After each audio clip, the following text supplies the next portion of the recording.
Hi guys, I welcome you all to yet another lecture in our anthropology series. So we had started the 9.1 topic, that is human genetics. We had studied the pedigree analysis, nature versus nurture concept, and we had done the twin study analysis yesterday. So today we are going to complete co-twin method.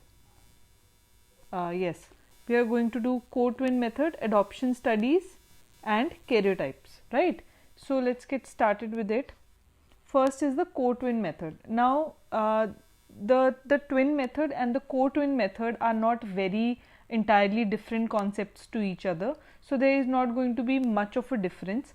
There is going to be one little difference, and that is in our twin method what we were doing is that we were taking a group of twins as one, right?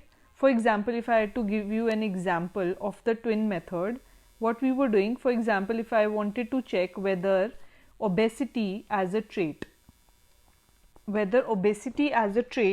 has more of a genetic influence or a environmental component in it. So what will I do is I will take let us suppose 20 pairs of twins, okay, 20 pairs of twins.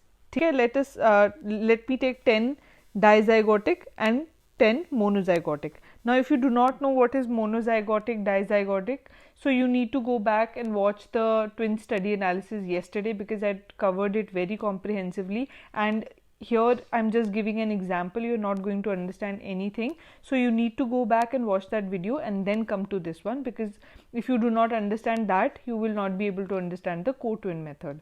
So yeah, so in any ways I have told you that I am taking 20 pairs of twins, 10 dizygotic and 10 monozygotic.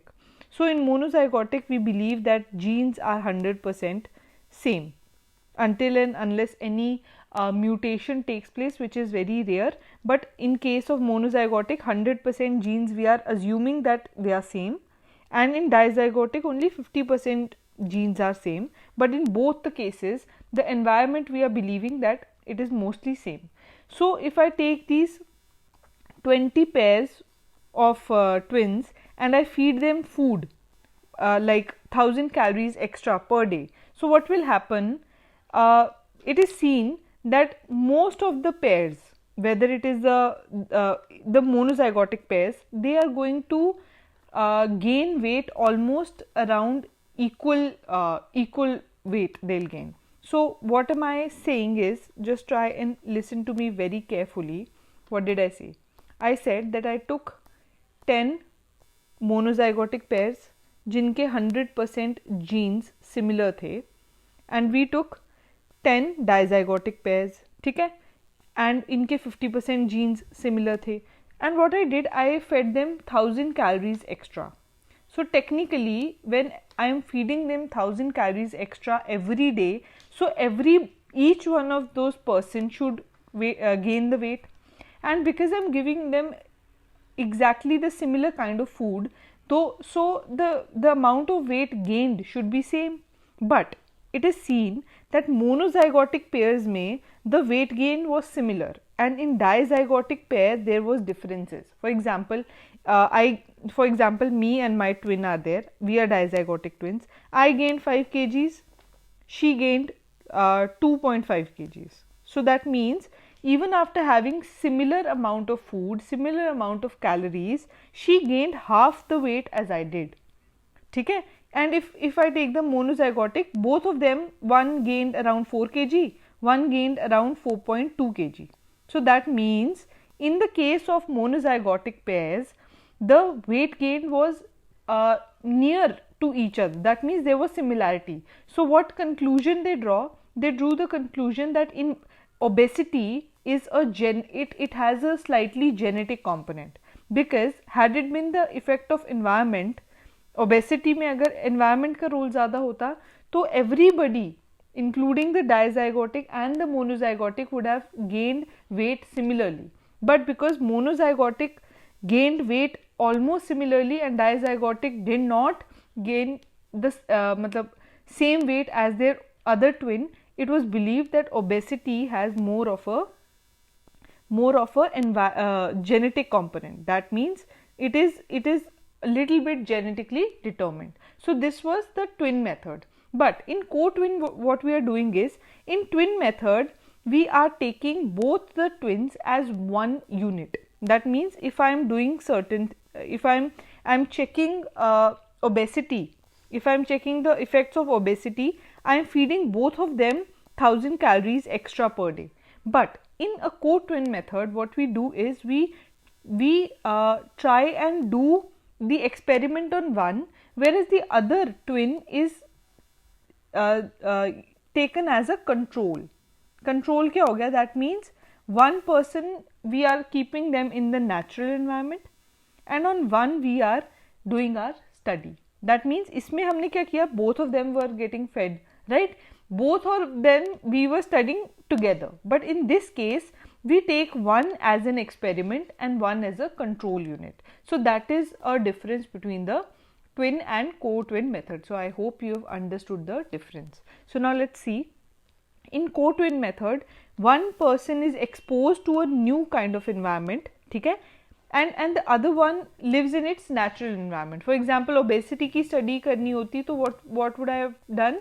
I would have fed one person extra calories and one person normal diet. So this would be a co-twin method. But twin method में क्या हो गया? On both of them experiment would be done. But in co-twin method, only one person will be taken as control. That means उसपे there will be no उसके साथ उसके natural environment में there will be no interference. On the other person we will do an experiment. ठीक है? So even this method is used to study the traits and the effect of nature versus nurture. ठीक है? It is further one of the ways of studying the effects of genetics or the effects of environment on us. So इसमें then for example traits like cigarette smoking, drinking, etc. These are studied by the help of co-twin method. So इसमें there was a NASA study, very famous NASA study. So there were two twin boys, and one of the guy went to the space. Okay, so it was seen when the person who had gone to the space, he had returned back, the telomere, that means in the chromosome there was a structural change in one of the chromosomes in the person who had went to the space, whereas in the normal person, the one who did not go to the space, there was no change in his chromosome structure. So what does this show? That we are doing, one person is a control, that means no change on that person, but one person we are doing an experiment on. So this person who went to the NASA, his chromosome structure changed little bit. Okay, so इससे हमें क्या समझ में आया? That means environment might have an effect on the person's chromosomes, because the person, उसका environment change हुआ because he went to the space, his environment got changed and in turn it had an effect on its chromosomal structure. So this was one of the studies. ठीक है? Then monozygotic and dizygotic study भी हुई थी on intelligence. For now what did they do? I'll just tell you. So now yesterday we were talking that intelligence is one of those traits which is, you can say, genetically determined, right? But then it is a very complex trait which you cannot say कि only genetically determined, because important है environment का role in intelligence also. A person's IQ will depend on its genes plus its environment. So it's a you can say it's a poly inherited trait, right? Because उसमें genes का role है, environment का role है, and it's a complex characteristics to study. It is not very easy to study that. So in the co-twin method, a person, what he did, he took monozygotic twins also and he took dizygotic twins also. And what he did, he took for example, you can say 5 pairs of monozygotic, 5 pairs of dizygotic. And what he did, he trained one person. Okay, for example, if you go for a UPSC interview, what will you do?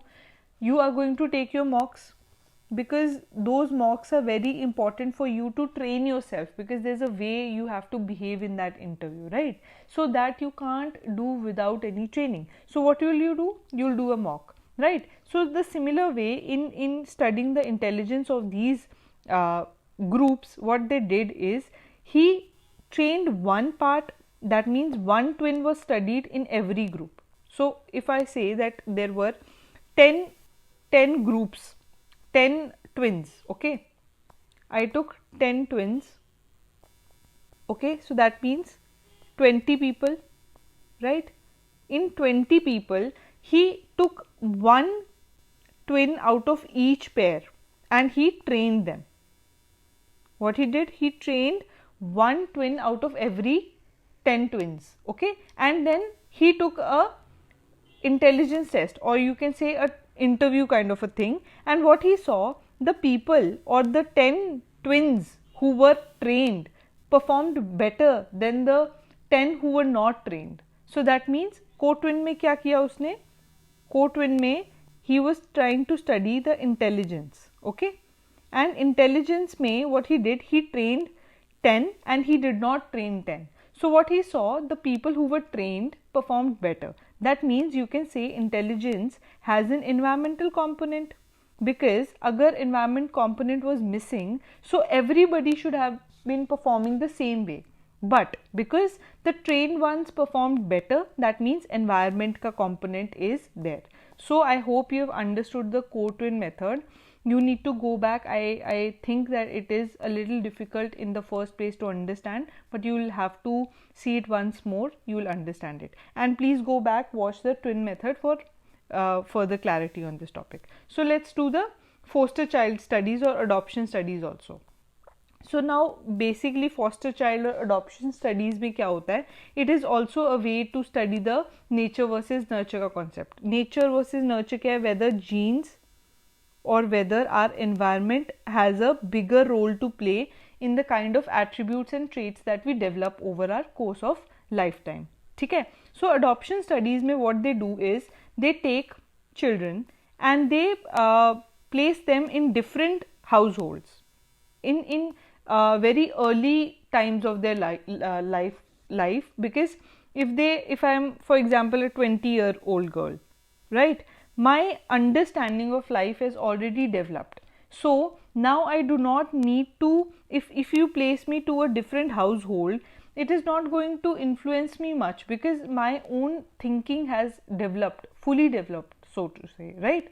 So what they do in adoption studies, they take children who are quite young, whose mental abilities are not very sharp at that point, because we are trying to study very complex traits like IQ, intelligence, ठीक है, and many other, aggression, you can say these traits which have a lot of role to play in the formative years, the kind of society you are living in, the kind of family you are living in, their socio-economic background, everything matters, right? So if you put a child in a new household, in an adoptive household, you need to put them very early in their life, so that unka formative thinking years hain, and the effect of the family you are putting those children into, unka effect un bachchon pe aane lag jaye, right? So I told you ki isme bhi we are trying to study the effect of nature versus nurture.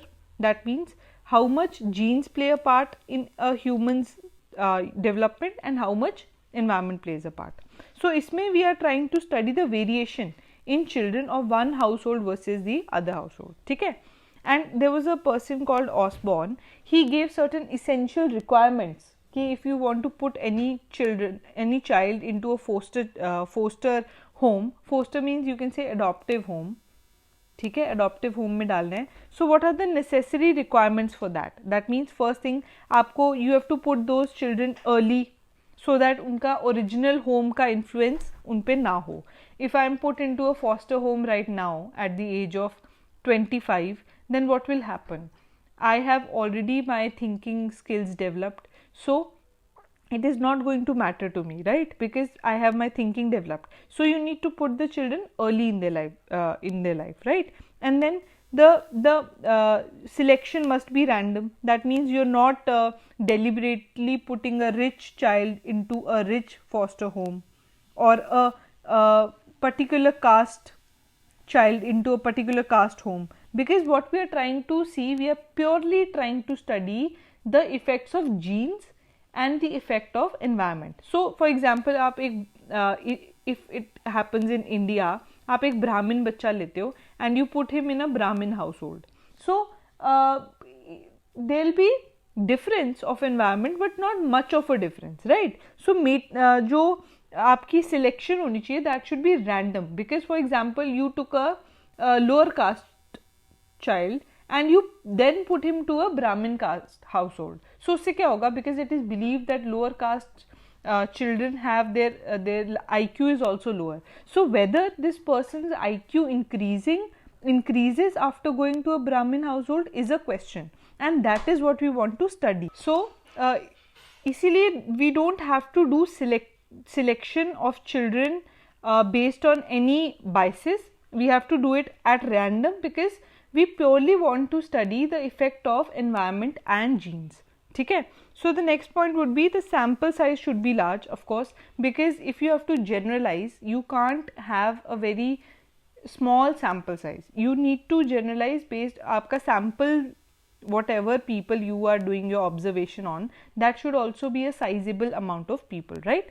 Then children should be from one population to eliminate ethnic variations. Now again, वैसे तो if you have to study, you can't have, like for example, you can't take a African child and put him into a American household, because then it is believed that different ethnicity people have different, it might be different, their IQ, their intelligence might be different. वैसे तो there is no concept like that and it has been established, but then also you need to eliminate these different ethnic variations. So as much as possible you should try and put different children into different families based on their based on homogeneous population. ठीक है? So we are trying to maintain a homogeneous population so that whatever results we are getting, they are authentic, because if there is so much of difference between them then उनका genetic component over shadow कर सकता है the environmental component. Because what we are trying to study, for example, if I am trying to study the effect of intelligence, what is the difference if we have an example. I'll just show you that example. For example, there was a Chicago study. In this Chicago study, what was done is that children were taken from three kind of economic background. There were poor children, average household, or you can say middle income household children, and children from very good homes, or you can say rich children. So it was seen that children were now put into different households, not knowing which child was coming from which household. Okay, for example, I tell you what happened. There were 20 children. Okay, 30 कर देते हैं इसको. Let's do it 30. 10 from poor household, 10 from middle income household, and 10 from rich households. So now what did they do is they randomly put these 30 children into 30 different households. So ऐसा भी हो सकता है that one poor went into a poor household only, one rich went to a rich household only, and ऐसा भी हो सकता है कि rich into middle income, rich into poor household. So they were randomly put into 30 different households, but 10 were poor, 10 were middle income households, and 10 were rich households. So these 30 children were put into 30 different households, and what was seen, it was seen that the children who were put in the good homes, their IQ level was around 112. The ones who were put in average homes, the IQ came out to be 105, and poor mein the IQ came out to be 96. So you can say that environment component in intelligence is very important, because had the genetic component more important तो फर्क नहीं पड़ता, right? Because अगर good homes में they must be getting good education, they must be getting full nutrition. So their intellect was developing because there was a good nutrition, there was good family, there was good education. So all of this matters. That means environment matters when we study traits like intelligence, right? So then there was a study on schizophrenia. ठीक है, it's a mental disorder. So what was seen that strong biological base है इस disease का. That means whether you put a child of for example a child whose family history or genetics, उसके genetics में है कि people have schizophrenia from its family, ठीक है. Now you put this children into an adoptive household, he might develop that disease because it has a genetic component to it. So you understand. Then many other studies like crime was seen based on this, that crime also shows that it has a biological factor. That means children who have seen, you know, like parents and criminal, that aggressive behavior sometimes has a biological basis, ठीक है. So what is the limitation of these kind of studies? First is ethical concerns रहते हैं. That means you are, if you are taking the children away from their families and putting them into different foster homes, it is bad for the children. Obviously you are taking away somebody's child and you are putting them deliberately to some other family, ठीक है, and trying to study, trying to experiment on them. It's bad for their own mental health. So that is an ethical concern.